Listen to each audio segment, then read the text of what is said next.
महाराजा विक्रमादित्य की बुद्धिमानी। उज्जैनी के भव्य दरबार में विद्वान, योद्धा और दरबारी उपस्थित थे जब अचानक एक रहस्यमयी साधु वहां पहुंचे।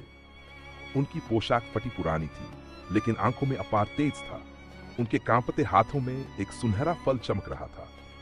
साधु ने गहरी आवाज में कहा, हे महान राजा विक्रमादित्य, यह फल साधारण नहीं है। इसे केवल वही राजा स्वीकार कर सकता है जो वास्तव में बुद्धिमान हो। दरबार में सन्नाटा छा गया।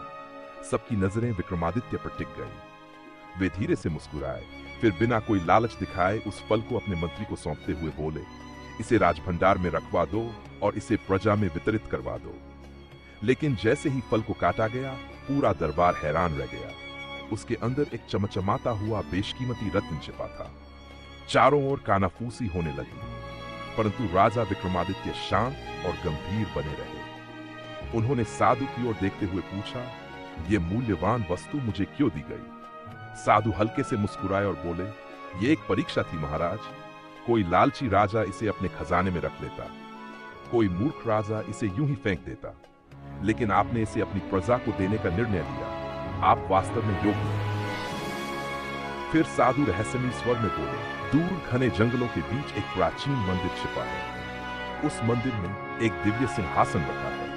जो भी उस पर बैठेगा उसे महान राजाओं की दिव्य बुद्धि प्राप्त होगी। विक्रमादित्य की आंखों में जिज्ञासा की चमक आ गई। बिना कोई देरी किए वे अपनी यात्रा पर निकल पड़े। घने जंगलों में भटकते, उफनती नदियों को पार करते, अनजान खतरों का सामना करते हुए अंततः वे उस रहस्यमयी मंदिर तक पहुंच गए। मंदिर के अंदर मध्य में वह सिंहासन रखा था, सोने से जड़ा हुआ, चारों ओर अद्भुत मूर्तियों से सुसज्जित।